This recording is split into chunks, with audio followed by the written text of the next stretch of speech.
All right, Merry Christmas, anyone who celebrates it. I don't have anything overtly holiday themed to take a look at, but I'm also not actually even recording this on Christmas, so you know, whatever.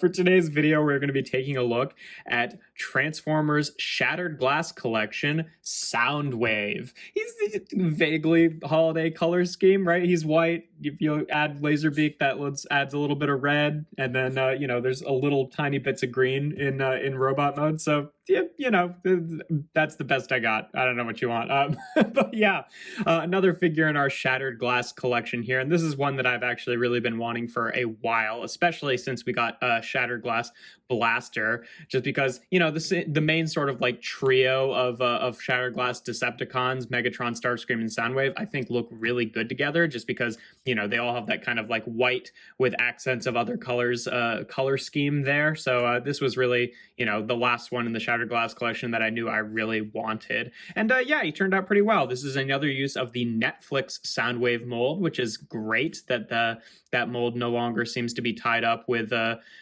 you know, being Walmart exclusive. So hey, you know, maybe they'll reissue that in Buzzworthy or something as a regular Soundwave again. That would be pretty cool. But yeah, if you don't have this mold, it's a pretty nice mold. He turns into a nice little cassette deck here. Now this set does come with Laserbeak and Ravage, so which makes it a little bit more expensive, which again is kind of doing the Shattered Glass thing of like, you know, already making it more expensive because of the comic book cover and then including other stuff with it that you might not necessarily want. But in the case of Soundwave, you would want the cassettes with them, so I'm glad it does include them. However, he's also just like, you know, the price of the cassettes plus the comic book is still like $5 or more expensive than it's supposed to be. So cool, I guess we're just tacking on extra price just for the fun of it.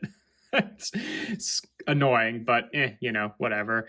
But yeah, and speaking of the comic book, another nice cover here. Like the other ones, it just still does that kind of more reflective paper on the actual shards of Shattered Glass, and it's some nice art there. I like the way that looks, but yeah, you know, still, I don't know if I'd want to pay $10 extra if given the choice to get it or not, but it is a nice looking cover. I won't deny that. But yeah, in terms of his weapons, obviously he comes with the same little battery guns that the original Netflix Soundwave came with, and they store in the same way. Unfortunately, not really in like a, you know, battery pack or anything like that. You're just supposed to plug them onto the back here, which is, you know, maybe not the most elegant thing in the world, but it's, I don't know, at least it, you know, kind of fills out the back a little bit. I sort of wish those worked differently, but what can you do? But yeah, in terms of size comparisons in this mode, I guess we'll just start off with the little cassettes here. Here they are with Siege, Laserbeak, and Ravage, and then also Netflix Ravage and Laserbeak, because these guys are,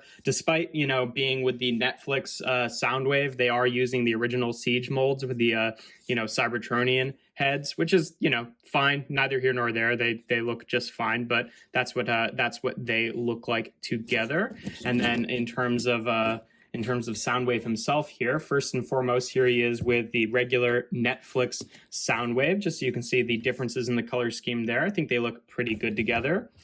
Here he is with Shattered Glass Blaster. Just so it's really nice that we got both of these guys, because I think especially in their alt mode, they look really cool together with the evil Blaster and the good Soundwave.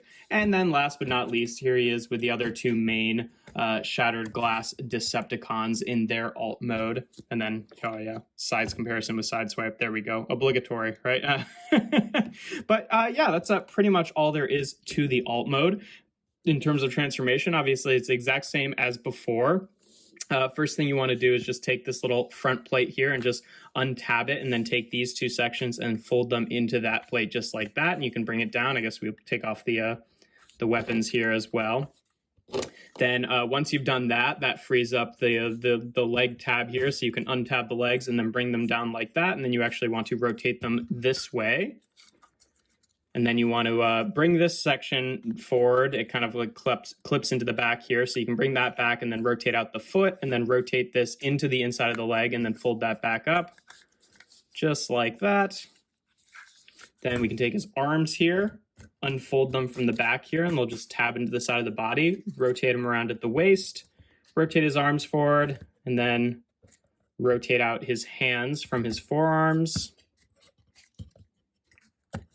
And then on this back plate here, you just want to rotate this section out and then rotate out his head and then close that back up. And there we have Shattered Glass Soundwave in his robot mode.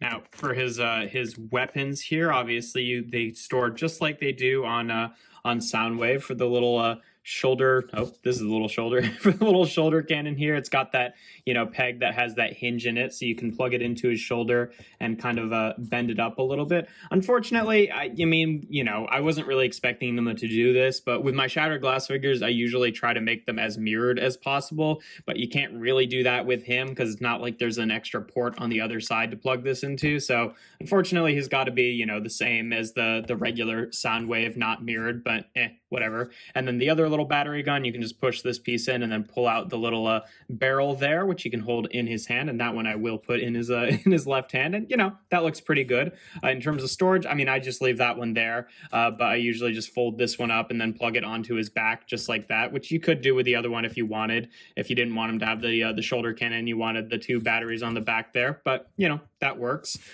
He's got the little button here. I guess I didn't show this off in tape mode, but obviously these guys still fit in his chest here.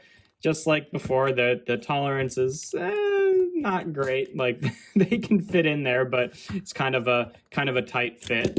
And then, that was fun. That was cool. But I think Ravage is the one that's kind of more appropriate since he actually matches his color scheme. But either of them work. And speaking of them, to transform these guys, they're also the same as they were before. Just want to take little Laserbeak's little head in here and just get your fingernail on the beak and then rotate that out so you can rotate out the head, open up the wings, fold up this little engine flap here, and then fold down the feet, and there we have him. Easy. And then for Ravage, you just want to rotate out the front legs here just like that.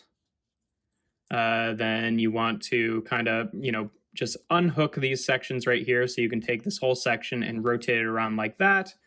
Rotate these in, and then before you rotate the legs out, you want to actually rotate the entire block around like that, just so there's a clearance, and then you can fold the rest of the back legs out. I find that his kind of pop off more than than previous versions of this mold, unfortunately.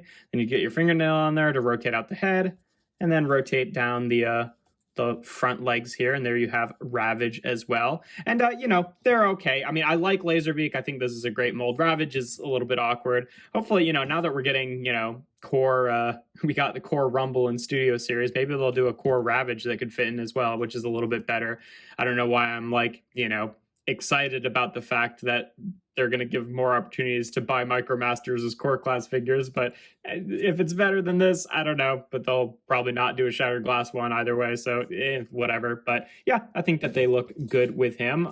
They, way over a carry from the Siege mold. You've still got these little divots on his arm here, which don't really tab in, but they kind of do give a resting place for Laserbeak's feet, so you can do that, and that looks pretty nice. So the only difference mold-wise with this figure is the head sculpt, and he does have his little, Shattered Glass Soundwave bandana there, which they've actually just sculpted straight onto the head, which I think is a good way of doing it. I think it's better to do it that way than to give him a little soft goods piece, and it makes it easy for it to just store it. Just nice new head sculpt, don't have to worry about it, but has that look baked in, which I really appreciate. And, for our holiday theme, gives them a little bit more green as well. In terms of articulation, obviously they're exactly the same as their previous figures. The head for Soundwave is on a ball joint here, so it gets a little bit of wiggle and then obviously rotation. The shoulders are on swivels and then hinges out to the side. I kind of forgot about this issue because I fixed it a while ago, but on both Siege and Netflix Soundwave, there's just the shape of this piece that his arm is attached to is just a little bit too cornered off. So when you bring his arm down, it kind of wants to stop here, and then you bring it the rest of the way and it clicks into place like that. So which makes it kind of annoying to get his arm anywhere in between here and here. You can do it, but you can't get it slightly out from here. So I'll probably have to go and fix that on him too, just shave down that section. But I forgot about that problem, but it's annoying. He's got a bicep swivel, pretty deep elbow bend, double jointed there. Nothing at the wrists besides bending in. Has a waist cut. The hips, he's got the little hip skirts here. They can go forward and back, you know, if you move the butt plate and out to the side, thigh swivel, about 90 degrees of bend at the knee. The feet, you get a minor amount of tilt forward, but then also have a separate sideways ankle tilt. But yeah, the skirt here is again doing the kind of cheating that it did on the Netflix Soundwave as well, where the actual buttons are here and then kind of simplified versions of them are here. I don't love it, but you know, what can you do? And then for these guys, articulation, Laserbeak can kind of just bob his head back and forth. And then obviously you can, you know, open and close the wings or, you know, fold up the feet. It's not a ton. Mostly he just stands there. And then Ravage, you know, there's minor amounts of posability in each of the legs. Obviously just using the transformation joints there, and then you can bob the head up and down. You can also kind of tilt these out to the side. Though since he's so boxy, I don't think that you're really getting him in a ton of good poses aside from just the regular standing one, but whatever. In terms of size comparisons in this mode, just for the standard one, here they are again with Kingdom side swipe, just so you can see what they look like with an average size deluxe. We'll do Laserbeak and Ravage, I guess. Here, Laserbeak is with the previous two, Siege and Earthrise Laserbeak, and then same thing for Ravage, Siege and Earthrise, or Netflix, I should say, just so you can see what they all look like together. Then here Soundwave is with the Netflix Soundwave, just so you can see. I mean, I've swapped some of the parts with Siege, which is starting to show off. I don't know if that was always that color or if he's starting to yellow, because like this is the Siege plastic and then this is the Netflix plastic, but this is also the Netflix plastic, so that seems like I don't know. It's not terrible, but I can't really tell. And then speaking of yellowing, I'm already starting to see a little bits of yellowing on him with like the plate here looks slightly more yellow. I can't tell if it's just bad color matching or if it's already starting to get, you know, fading, which has been an issue for a lot of the, you know, Shattered Glass figures, especially the main Decepticons, because they're all white. So that's, I don't know, we'll have to keep track of that over time. And yeah, they look good together. I will say that joints wise, he feels a lot more solid than he does. Like, you know, he mostly is okay. It's just when you're directly comparing him to Netflix, the joints feel not as tight on the new version, unfortunately, but whatever. It's not the end of the world, because it's not like he's like floppy or falling over or anything, just a little bit looser than the Netflix one was. Here he is again with Shattered Glass Blaster, just so you can see what the two of them look like together. I think that's a nice little duo there. And then last but not least, here he is, or here they are rather, with the Shattered Glass Decepticons. And yeah, I think that main trio is, again, just really good looking. I love having the three of them displayed on the shelf together. I think that they all look pretty nice, especially with those kind of matching color schemes. We'll see how nice they look in the future if these guys start yellowing.